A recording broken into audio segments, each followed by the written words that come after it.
Maybe you feel the need to think and feel and behave from the new identity that you feel is going to be an experience where your desire is going to manifest. Or you feel like you need to choose an identity and rehearse it. Or you feel the need to discard your old identity and then change your state, rehearse the state, stay in a new state, make sure you stay in that new identity no matter what.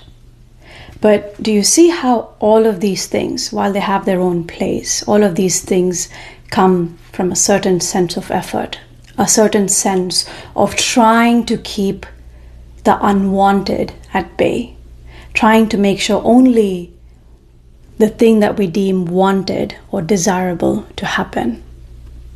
And this is often causing you to be in a place of either exhaustion, just feeling tired by it, and just simply feeling like you're not doing enough, not doing enough techniques, not doing enough mental gymnastics, not doing enough identity work, not doing enough choosing, not staying enough in your I amness. It's making you think all of these things and keeping you further trapped in a loop. So what if you could truly see right now that there's nothing truly for you to do to be or become a new identity? There's nothing for you to go about your day and think and talk from and behave from a new identity as if you're rehearsing it. What if it can be a more natural byproduct, a natural side effect of recognizing who you truly are? So let's dive into just that. And I will take you through an experience where you can see for yourself that there truly is nothing for you to do, to become, to claim, and how there is nothing but you, how there is no identity to shed ultimately. This is where true seeming healing happens. This is where true seeming shedding happens. So what I want you to do now, everything we're going to do is going to be practical. There's nothing, any questions that I ask you are practical. You're not trying to trust me or believe me or you're not trying to be convinced by me. We're just going by your current and direct experience alone, right? Which means whatever the questions are pointing you to, notice that and that alone. That's all we're going to do here. So go ahead and just notice whatever is coming up. We're not trying to exclude anything in your experience.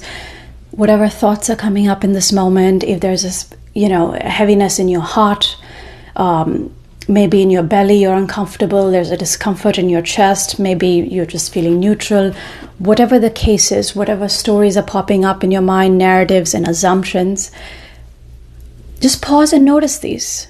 Notice that they're here. Notice that when something is here, it's too late to resist them. So might as well just notice them, right? That's what we're doing. We're just noticing any of these thoughts, feelings, assumptions, narratives. And feel free to pause at any time in this video. Once you notice all of these thoughts, stories, and assumptions, now we're still engaging in a more practical aspect, practical play. I want you to actually fetch a blank sheet of paper, right? So that you don't need to do this all the time, but at least for this video, the first time, so that it's practical for you, so that you come to the conclusion yourself. Get a blank sheet of paper and try to put in words what I'm asking you. See if you can even, what answers show up, right? So what I want you to notice first, you can even write this down or just listen to it, is notice if all of these memories, thoughts, stories, and experiences are coming up. What if we don't refer to them What if we don't refer to our memories? What if we don't refer to our labels? Then what do you know of your current experience? Can you find anything wrong with your current experience? If you do not refer to your memories, can you find something called the old identity? Just notice in your actual experience. If you do not refer to your memories or preconceived notions, can you find an old self, the old state, to get rid of?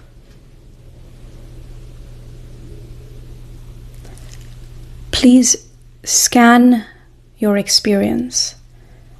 If you can truly find this old self, an old identity to get rid of or step out from. Let me know if any point in time do you even find this identity. If you say, well, the identity feels like it's here or it's here, notice how this is a feeling. Here I'm going to ask you 2 questions to further explore this. Can a feeling by itself be an entity called the old self, the old identity, the old state? Notice this for yourself. No, it cannot be called that. The second part of this same exploration. If the feeling feels here or wherever, and you're once again saying, well, it feels like this old identity is here. I'm like, it's constricting. Okay. What do you know of the feeling if you have no access to memories, labels, or preconceived notions? Once again in your paper, see what answer comes up. And as you're noticing this, notice your reaction to your feeling. What happens to it now? Is there the same sense of threat? Is there the same sense of urge to get rid of it? What happens to the urge to get rid of the feeling, to transmute it, transcend it, to observe it, to make it go away? What happens to the feeling if you don't refer to your memories, preconceived notions, or labels? What is your experience of the feeling? As you're exploring this, allow yourself to breathe into that feeling. Is there any threat present? Is there any kind of symbolism or sign that says, no, I am in my old identity, I need to get rid of it. The stupid identity is creating all of this nonsense. Where is that proof now? Can you find the old identity? This is the exploration. This is what I call guided pause. This is the inquiry. You are investigating the truth of this old identity. We're not trying to get rid of the feeling or whatever you're experiencing. We are meeting ourselves and each other wherever you are.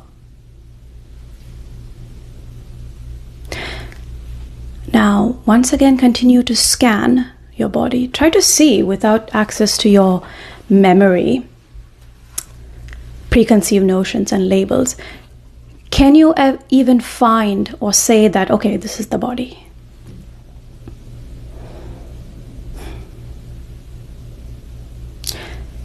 Can you even find and say, yeah, this is my old identity. It feels so familiar. I know I can get rid of it. I can step out of it. What happens to those thoughts now?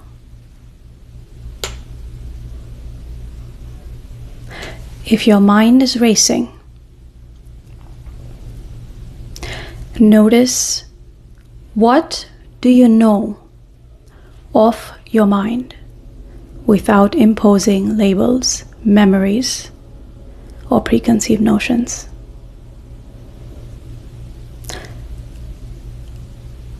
Can you even call your mind a chaotic mind? Can you even call it right now an undisciplined mind? Can you even say that, oh, I need to be like that person under all those YouTube comments? They have their life together. Can you even claim your mind is somehow less than another person's experience? Can there be any distinction at all? Can there be any levels of minds at all?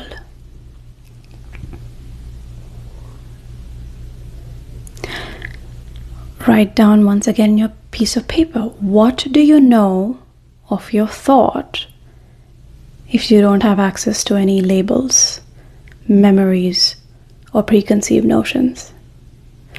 Can you even call it a thought? Slow down and just check for yourself. What happens when you can't even call a thought a thought? Is there any need now for you to rehearse new thoughts? Can you even say whatever is arising now? Can you even say whatever thoughts that you once called as thoughts are old, negative, seeker thoughts, low-level thoughts, old identity thoughts? Can you even say that?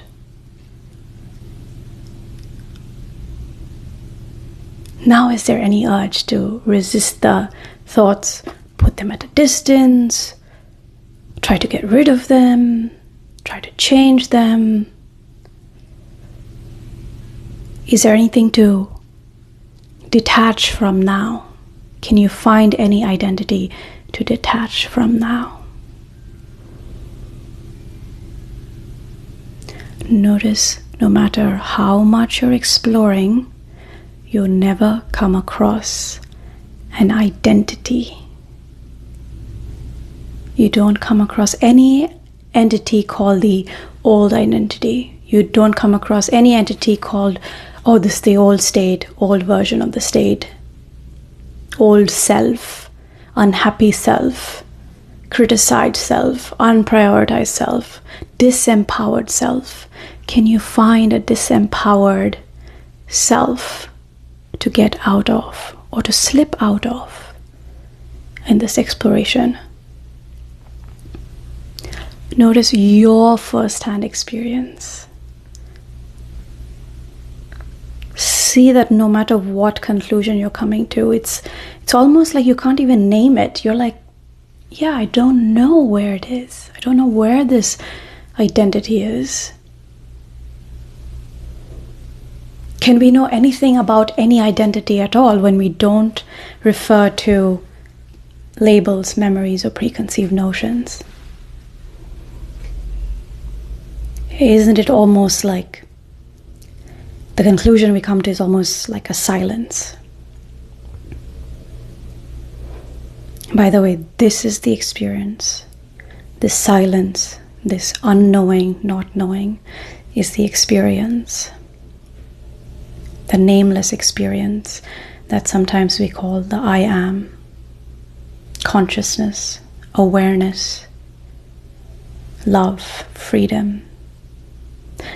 Do you see how it is so inclusive of everything that is happening to you? We're not jumping levels.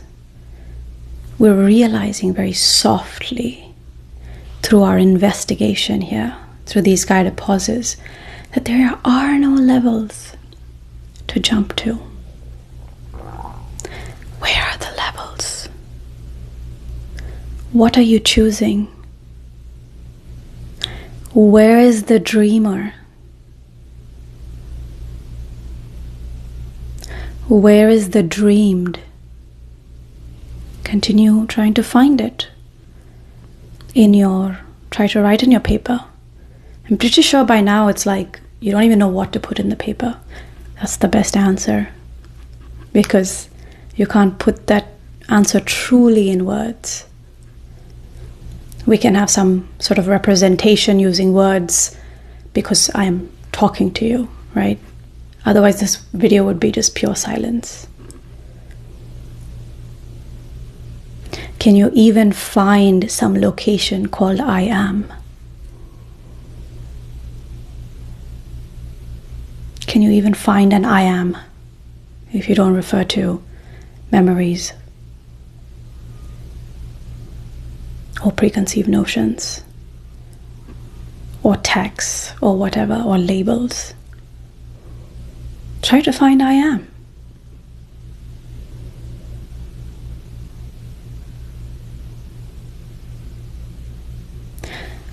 Now what happens as a result of this exploration? Notice your own reactions now in your body, in your mind. Maybe you sense a feeling of lightness. Maybe it's relief. Maybe it's neutrality. Maybe it's a sense of wonder. Whatever the feeling is, it's perfectly fine. You don't have to feel a certain way. But do you see how this exploration allows you to see through the illusion of what we once called the old identity? And this is how, paradoxically, we shed the seeming old identity. The old identity never existed. That's what we concluded in our investigation. But it feels like it's been shed because, remember in my videos I say, that a path seemingly appears when we overlook this moment, meaning when awareness overlooks this moment and attaches itself to a bunch of stories, thoughts, and beliefs. A seeming path appears for it to return to itself. So this practical aspect I told you is the path, is one of the paths. And what in non-dual traditions they call it the direct path to return to itself. It's not that you could truly ever leave I am. A path seemingly appears. We have to meet ourselves where we are. Because I get clients saying, well, I was told by this video or this coach or this form or this person that you just have to return to I am. You just have to return to I am. I don't know how to get you to your I am. Just come back to your I am. Just come back to your I am. Just come back to awareness. Just come back to awareness. Do you see how infuriating it can be if we are attached to stories, thoughts, and beliefs? For someone to just say that come back to I am and not telling us how to do that, or saying that it can't be taught. That makes no sense. That itself tells me that most likely the person has understood I am as only a concept, not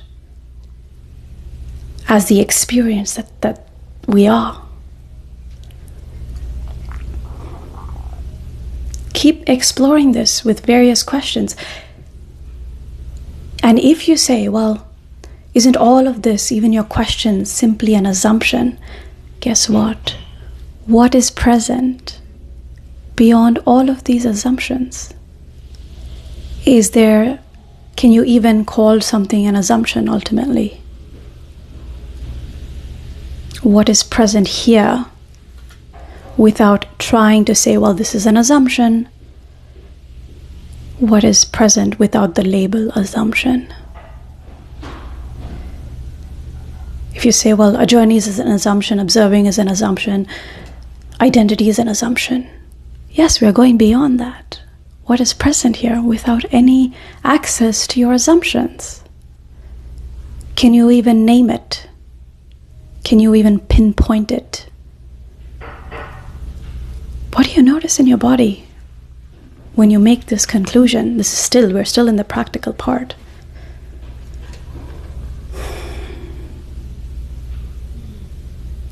When you see this, the reason why I'm using these questions, these direct pointer guided pauses, is because, as I've mentioned several times, even my friend Clay keeps saying, if the truth is not simple, it's not the truth.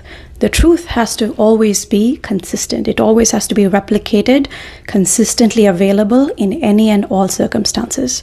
But guess what? Our thoughts, memories, preconceived notions, labels are not always present. They're coming and going. They're coming and going. You might have similar thoughts, but it's never the same. They come and they go. They come and they go. If your thoughts were static, which is impossible by the very definition of a thought, then you can refer to your thought. But thoughts, memories, preconceived notions, labels, by their very nature, are simply arisings.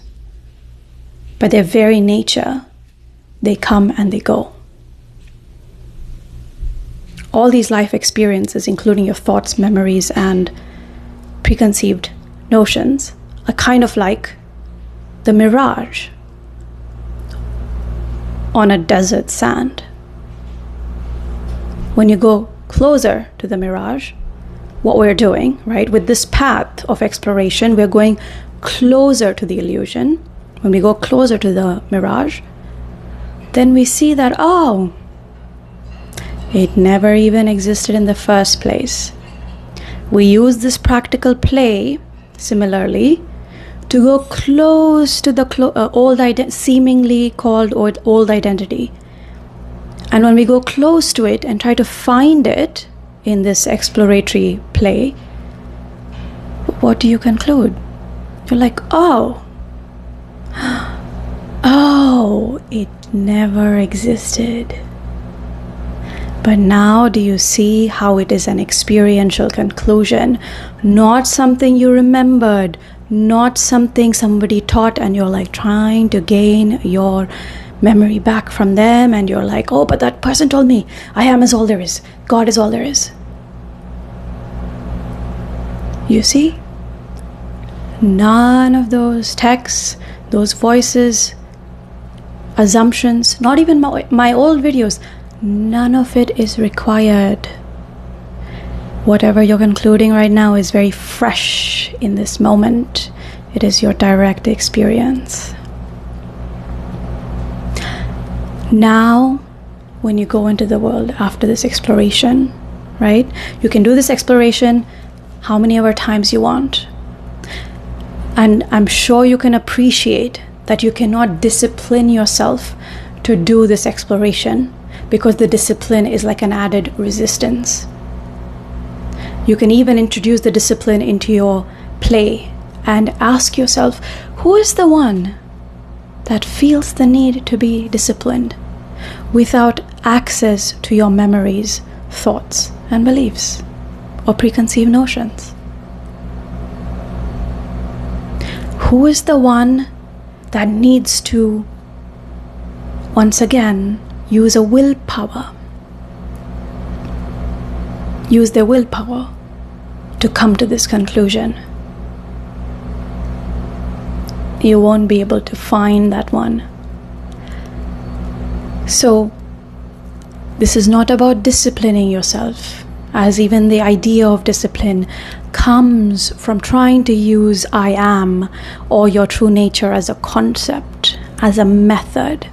What you can do instead is hold up like you're just showing like a gentle mirror, a gentle, loving extension, loving mirror of understanding. And this is born out of being curious, like curiosity, like having the curiosity of a child. Just being curious, like, oh, I see. This is so cool. Let me explore it. And how many times can you do this exploration? Countless. You will be inspired to do it. You will want to do it. But I'm not going to tell you, oh yeah, you know what? At 2 p.m. today, you better start doing it. At 5 p.m. today, you better start doing it. You have to stay in your I amness 80% of the day. If not, you're failing. Okay? You're failing. Heck no. Where's the failure?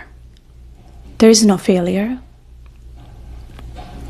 Because if you do it from a place of trying to hammer this in, it will escape you.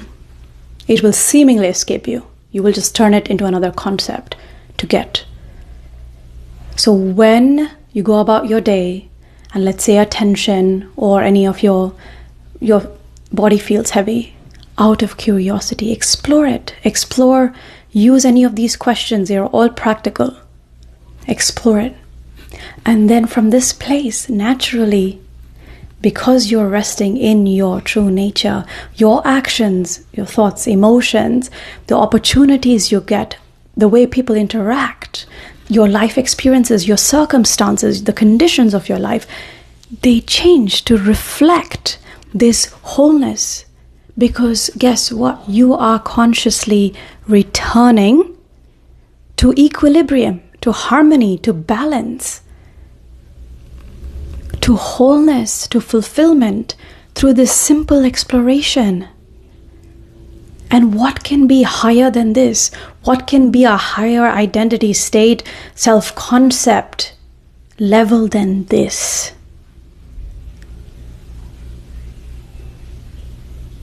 And all of it is right here for you. And to meet you where you are, yes, we do this exploration. And from this place, sure, in the experience phase, after you do this practical part of searching that there is no identity, no old identity to be found, then, if you wish, you can bring up your desire to your mind, bring up an image, an affirmation, or just decide that, okay, cool, I'd like to experience that. You'll notice that there's no resistance. Now it just kind of happens more naturally. It's not about trying to make something happen. Now you're just like, oh yeah, of course I can have it, because without referring to my memories, thoughts, and beliefs, it is all this isness. It is all this nameless experience. So of course I can have it. I can have that experience with this person. Of course I can have that. Of course I can go here. Of course I can do this. Of course this desire is already done. Now it's not some repeated affirmation, but don't be surprised if you don't have any impulse to make yourself get into this phase of trying to bring an affirmation to mind or desire to mind. It happens quite naturally. Sometimes, once this exploration is over, a natural thought of the person you love, your specific person, might come to your mind. Maybe it's just their smile. And you're like, yeah, like all is just fine between us. It's not something you're rehearsing, right? Now it's not a new identity you're rehearsing, and you're not like, what do I think? What do I feel? What do I behave? As you're going about your day, these things happen more and more naturally. You'll also notice your reactions to yourself, to your thoughts, to your emotions. They keep changing too. And here is where, if you want to explore this more with me, explore this deeper, to meet you where you are, because I don't know what your exact hang-up is. It can be different each time. You want a further exploration, that's where my one-on-one sessions come in. And you can reach out to me by hello@anilareddy.com by email, or for coaching sessions, or you can look at my mini experiences linked in the description below. So I will see you in the comments.